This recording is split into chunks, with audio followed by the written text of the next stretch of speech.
Bienvenidos a este primer encuentro de nuestro curso para catecúmenos. Antes de sumergirnos en la historia o en los dogmas complejos, es fundamental detenernos y hacernos una pregunta que resuena en el corazón de todo ser humano. ¿Qué es lo que realmente buscamos cuando nos acercamos a la fe? Vivimos en una era de distracciones constantes, un tiempo donde parece que tenemos todo al alcance de la mano y, sin embargo, experimentamos un vacío interior que nada en este mundo material logra llenar por completo. Muchos hoy en vida se definen como personas espirituales, pero no religiosas, intentando encontrar a Dios por su propia cuenta, como si la fe fuera un rompecabezas que cada uno debe armar a su antojo. Sin embargo, ese sentimiento de búsqueda no es casualidad, es el eco de un anhelo profundo por la verdad. Una verdad que no sea una simple opinión, sino una presencia viva que dé sentido a nuestra existencia, a nuestro sufrimiento y a nuestra alegría. Es precisamente en este contexto de búsqueda honesta donde aparece la palabra ortodoxia. Para muchos en el mundo de habla hispana, este término puede sonar extraño, lejano o incluso excesivamente rígido, evocando imágenes de iglesias antiguas en tierras remotas. No obstante, si analizamos su raíz etimológica, descubrimos un significado que es en realidad un mapa para el alma. La palabra ortodoxia proviene de dos términos griegos, orthos, que significa recto o correcto, y doxa, que tiene una doble acepción, opinión y gloria. Por lo tanto, ser ortodoxo no es pertenecer a un club exclusivo, sino buscar la recta alabanza y mantener la creencia correcta. Pero cuidado, porque en la tradición oriental, la creencia y la alabanza no están separadas. No podemos conocer a Dios solo con el intelecto. Como bien decían los antiguos padres, el que reza de verdad es teólogo, y el que es teólogo es el que sabe rezar. La ortodoxia es, por tanto, el camino que ha preservado intacta esa conexión viva entre el hombre y su creador, sin desviarse por los senderos de la innovación humana o las modas de cada época. Por esta razón, cuando hablamos de la Iglesia ortodoxa, no nos referimos a una rama más que se separó del tronco del cristianismo en algún momento de la historia. Al contrario, nos referimos al tronco mismo. Imagine un árbol milenario cuyas raíces se hunden profundamente en la tierra de los apóstoles y cuyo crecimiento ha sido guiado, paso a paso, por la experiencia de los santos y los mártires. A diferencia de otras confesiones que surgieron como reacciones a problemas políticos o teológicos en siglos posteriores, la ortodoxia ha permanecido en una continuidad orgánica. No es un museo de antigüedades donde se guardan ritos muertos, sino un organismo vivo que respira el mismo Espíritu Santo que descendió en Pentecostés. Es esta fidelidad a la tradición lo que nos permite decir que al entrar en un templo ortodoxo hoy, estamos participando de la misma fe y la misma liturgia que sostenía a los cristianos de los primeros siglos. Sin embargo, para entender por qué alguien querría formar parte de esta iglesia hoy, debemos cambiar nuestra perspectiva sobre qué es la religión. En la cultura occidental, a menudo se ha presentado la fe como un sistema jurídico. Cometemos una falta contra una ley divina y esperamos un castigo o buscamos un perdón legal. La ortodoxia nos ofrece una visión mucho más sanadora y profunda. Para nosotros, la iglesia es ante todo un hospital espiritual. El pecado no se entiende como un delito que merece una condena, sino como una enfermedad del corazón que nos causa dolor y nos separa de la vida real. En este hospital, Cristo no es un juez distante y severo, sino el gran médico que se acerca a nuestras heridas para curarlas. La Iglesia, con sus sacramentos, sus ayunos y sus oraciones, no es una carga de reglas pesadas, sino el conjunto de medicinas que nos ayudan a purificar nuestra alma y a recuperar la salud espiritual que perdimos. Dicho de otro modo, el propósito de este curso que hoy iniciamos no es simplemente transmitirles datos históricos o conceptos abstractos para que los memoricen. El objetivo es presentarles un camino de transformación. No estamos aquí para aprender sobre Dios, como quien estudia una biografía de alguien que ya no existe. Estamos aquí para aprender a vivir en Dios. La ortodoxia es una invitación a pasar de la teoría a la experiencia, de la oscuridad de nuestras pasiones a la luz de la resurrección. Es un proceso que los santos llaman metanoia, una palabra griega que significa cambio de mente o cambio de dirección. Es dejar de mirar hacia nuestro propio ego para empezar a mirar hacia la eternidad. Además, quisiéramos invitarlos a que no vean estos videos como una simple lista de lecciones académicas. Miradlos como una invitación a un banquete que ha estado preparado desde hace 2000 años y que sigue esperando por ustedes. En los próximos episodios, exploraremos cómo esta iglesia nació, cómo sobrevivió a las tormentas de la historia y qué herramientas nos ofrece para que nuestra vida diaria se convierta en una liturgia constante. Si piensan que en su vida falta algo que el dinero, el éxito o incluso la religión superficial no han podido llenar, les aseguro que el camino de la ortodoxia tiene las respuestas que su alma está reclamando. Acompáñennos en este viaje de regreso a casa, a la fe de los apóstoles, a la iglesia que el tiempo no pudo cambiar. ¡Vámonos! Para comprender verdaderamente qué es la ortodoxia, no basta con definirla con palabras. Hace falta conocer su historia, que es, en definitiva, vuestra propia historia como buscadores de la verdad. Si queremos encontrar el punto de partida de este gran viaje, debemos situarnos en un momento preciso y transformador, el día de Pentecostés. Imaginad por un momento a los apóstoles, hombres sencillos y temerosos que tras la ascensión de Cristo se encontraban recluidos en una habitación. En aquel instante, la iglesia no era una estructura poderosa ni una institución organizada, sino un pequeño grupo de personas que esperaban una promesa. Con la llegada del Espíritu Santo en forma de lenguas de fuego, aquel temor se transformó en una valentía inquebrantable. Este es el cumpleaños de la iglesia. Desde ese día, el mensaje del Evangelio comenzó a expandirse como un incendio sagrado por todo el Imperio Romano, no a través de la fuerza, sino mediante el testimonio de amor y la firme convicción de que la muerte había sido vencida por la resurrección de Cristo. Es fundamental que comprendáis que durante sus primeros 3 siglos, la iglesia vivió en lo que podríamos llamar el período de las catacumbas. Ser cristiano en aquel entonces no era una decisión socialmente cómoda, era en muchos casos una sentencia de muerte. Sin embargo, lo que os puede resultar sorprendente es que a pesar de las persecuciones brutales de emperadores como Nerón o Diocleciano, la iglesia no solo sobrevivió, sino que floreció. Los mártires, con su sangre, se convirtieron en la semilla de los cristianos. En este tiempo de clandestinidad, la fe ortodoxa se forjó en la pureza. No había templos suntuosos ni riquezas, solo la celebración de la Eucaristía en casas privadas o cementerios subterráneos, y una fidelidad absoluta a las enseñanzas que los apóstoles habían transmitido de viva voz. Esta es la raíz de nuestra tradición, una fe que fue amada más que a la propia vida y que se mantuvo unida por el vínculo de la caridad y la verdad, sin necesidad de estructuras de poder centralizadas. El gran cambio en esta narrativa ocurre en el año 313 con el Edicto de Milán, cuando el emperador Constantino el Grande pone fin a las persecuciones y otorga libertad de culto al cristianismo. Este giro histórico permitió que la iglesia saliera de las sombras y comenzara a influir en la cultura, las leyes y el arte. Sin embargo, con la libertad, también llegaron desafíos internos. Empezaron a surgir interpretaciones erróneas de la fe, lo que conocemos como herejías. Para defender la pureza del mensaje evangélico, la Iglesia convocó lo que llamamos los concilios ecuménicos. Debéis ver estos concilios no como reuniones donde se inventaban nuevas doctrinas, sino como asambleas donde los obispos de todo el mundo cristiano se reunían para proteger y poner palabras precisas a lo que la Iglesia siempre había creído desde el principio.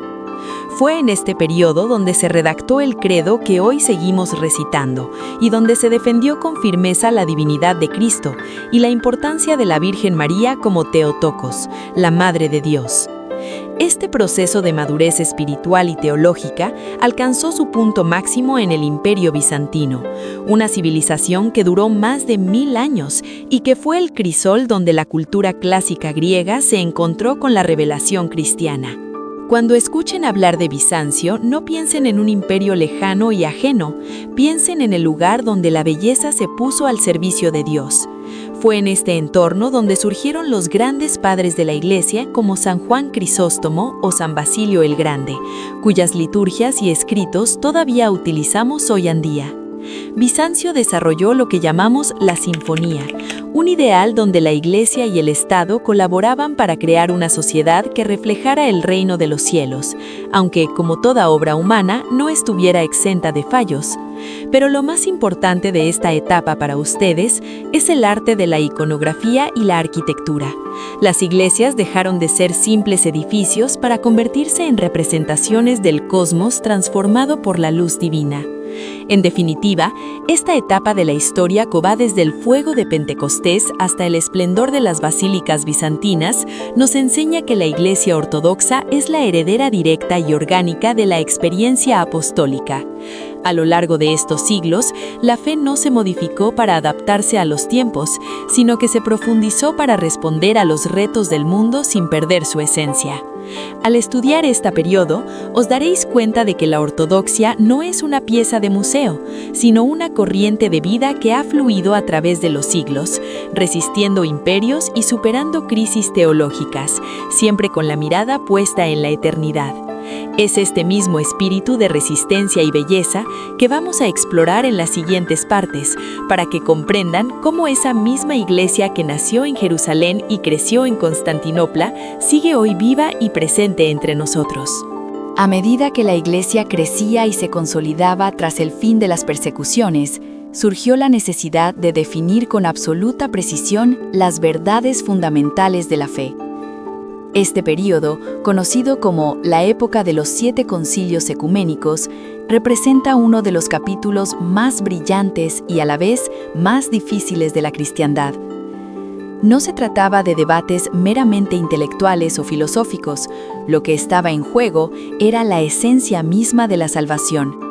En estas grandes asambleas, obispos y teólogos de todos los rincones del mundo conocido se reunían para discernir, bajo la guía del Espíritu Santo, cómo expresar correctamente el misterio de la Santísima Trinidad y la naturaleza de Cristo.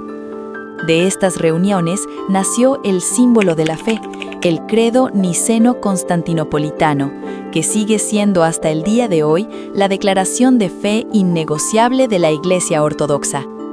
Durante todo el primer milenio, la Iglesia funcionó bajo un modelo de comunión que se conoce como la Pentarquia.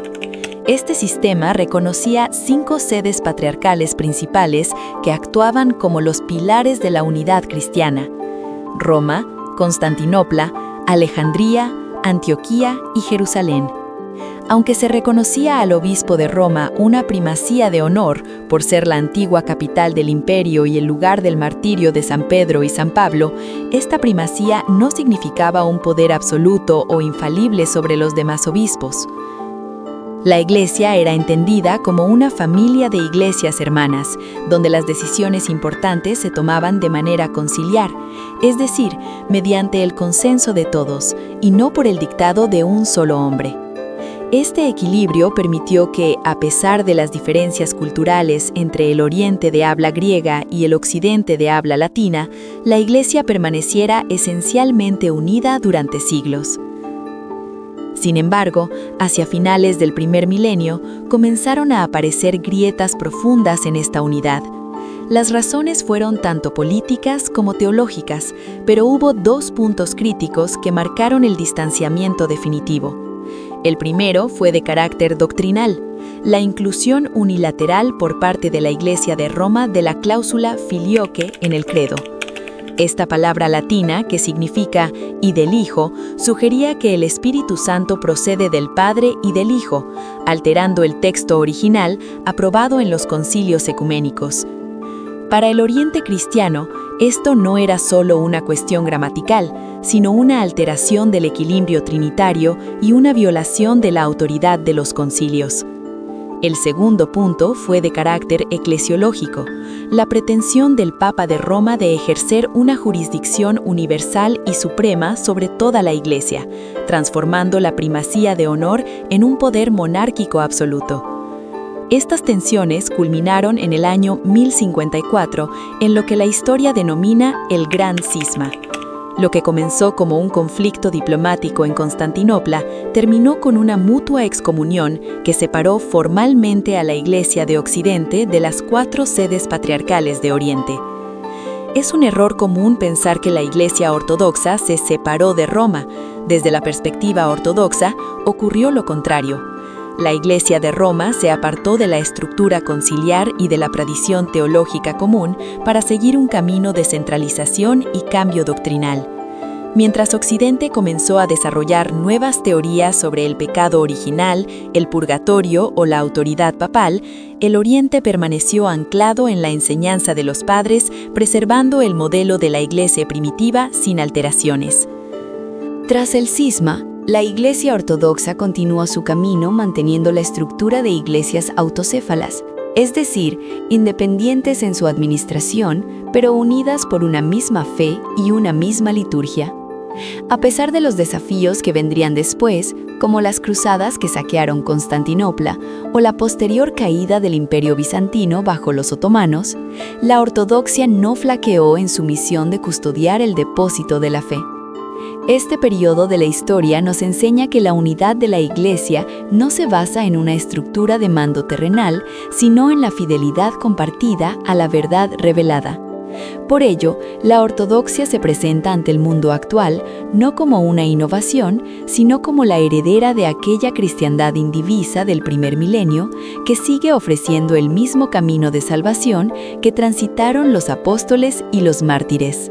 Tras siglos de desafíos históricos, que incluyeron desde la caída de Constantinopla hasta las duras pruebas bajo los regímenes totalitarios del siglo XX, la Iglesia ortodoxa se presenta hoy ante el mundo como una familia global de iglesias autocéfalas. Es fundamental entender que, aunque existen nombres como Iglesia Ortodoxa griega, rusa, serbia o rumana, no se trata de denominaciones diferentes. Todas compartan la misma teología, los mismos sacramentos y la misma liturgia. Lo que varía es la lengua y ciertos rasgos culturales que enriquecen la vivencia de la fe, pero la unidad es absoluta. En los países de tradición ortodoxa, la Iglesia ha actuado históricamente como el alma de la nación, preservando la identidad y los valores espirituales incluso en los momentos de mayor persecución, lo que ha conferido a la ortodoxia una resiliencia y una profundidad espiritual únicas. Sin embargo, el siglo XX y el inicio del XXI han sido testigos de un fenómeno fascinante: la expansión de la ortodoxia más allá de sus fronteras geográficas tradicionales.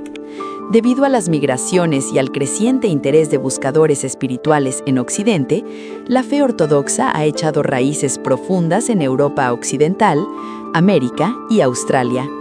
Este proceso ha transformado la percepción de la Iglesia, que ha pasado de ser vista como algo puramente étnico o extranjero, a ser reconocida como una opción espiritual universal y accesible. En este contexto, la misión ya no consiste solo en atender a los inmigrantes de países ortodoxos, sino en abrir las puertas a todas aquellas personas que, cansadas de la secularización o de la fragmentación de otras confesiones, buscan una conexión auténtica con la Iglesia primitiva. En el mundo hispanohablante, esta presencia ha cobrado una relevancia especial. En países como España, México, Argentina, Chile o Colombia, la ortodoxia está viviendo una etapa de madurez y crecimiento. Lo que comenzó como pequeñas comunidades fundadas por inmigrantes griegos o antioquenos a principios del siglo pasado, se ha convertido hoy en una red de parroquias donde el español es la lengua principal de la liturgia.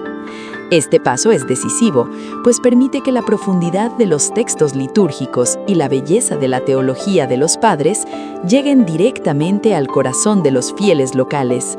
La ortodoxia en el mundo hispano no busca imponer una cultura extranjera, sino bautizar la cultura propia, integrando la calidez y la devoción de los pueblos hispanos en la estructura milenaria de la fe apostólica.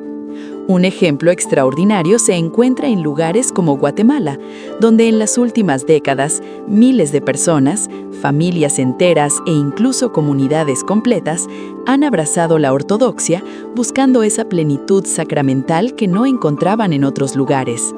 Este fenómeno demuestra que la ortodoxia no es una cuestión de geografía o de raza, sino de verdad. El buscador hispano suele sentirse atraído por la belleza del culto, el respeto a lo sagrado y muy especialmente por una espiritualidad que no es racionalista, sino mística. En un mundo donde todo parece líquido y cambiante, la estabilidad y la seriedad espiritual de la Iglesia Ortodoxa ofrecen un refugio seguro y una base sólida para la vida familiar y personal. Por tanto, la realidad de la ortodoxia hoy es la de una iglesia que es al mismo tiempo antigua y siempre nueva.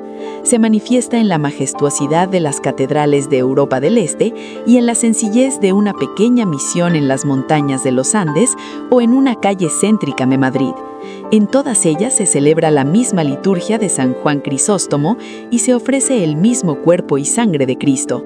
Esta universalidad demuestra que el mensaje del Evangelio, custodiado por la tradición ortodoxa, tiene el poder de hablar a cualquier ser humano en cualquier lengua y en cualquier época, ofreciendo una respuesta eterna a los dilemas del hombre contemporáneo. Después de este recorrido por la esencia, la historia y la realidad actual de la Iglesia Ortodoxa, es posible que sintáis que habéis recibido una gran cantidad de información. Hemos hablado de la fidelidad a los apóstoles, del hospital espiritual y de cómo esta fe ha llegado a nuestras tierras de habla hispana. Pero la ortodoxia tiene una particularidad. No se puede conocer solo con la mente. Al igual que no se puede describir el calor del sol a quien nunca ha salido de una habitación oscura, no se puede entender la profundidad de la fe ortodoxa solo a través de un video. Este primer encuentro es solo IMAPA. Ahora, lo que realmente importa es el viaje que empezáis a realizar. La Iglesia Ortodoxa nos enseña que el cristianismo es, ante todo, una relación viva. Es un camino de sanación, donde cada paso que damos nos acerca más a la luz de Dios y nos ayuda a descubrir quiénes somos realmente. No se trata de cumplir con una serie de requisitos externos para ser buenos, sino de permitir que la gracia de Dios transforme vuestro corazón, vuestros pensamientos y vuestra forma de ver el mundo. Este primer encuentro de 10 lecciones es una invitación a dejar atrás las ideas preconcebidas y a experimentar la paz que solo se encuentra en la verdad que ha permanecido inalterada durante 2 milenios. Sin embargo, para que todo lo que hemos compartido hoy no se quede simplemente en palabras hermosas o en datos históricos que se olvidan con el tiempo, es necesario dar un paso práctico. La fe crece cuando se pone en acción y cuando reflexionamos sobre cómo estas verdades resuenan en nuestra propia vida diaria. El aprendizaje espiritual requiere una pequeña dosis de disciplina y, sobre todo, de apertura de corazón. Por eso, os animo a no cerrar este video y simplemente pasar al siguiente contenido de Internet, sino a dedicar unos minutos a asimilar lo que habéis escuchado. Para ayudaros a profundizar en este proceso y para que podáis asentar vuestros conocimientos y vuestra comprensión inicial, hemos preparado un pequeño trabajo personal que encontraréis justo debajo, en la descripción de este video.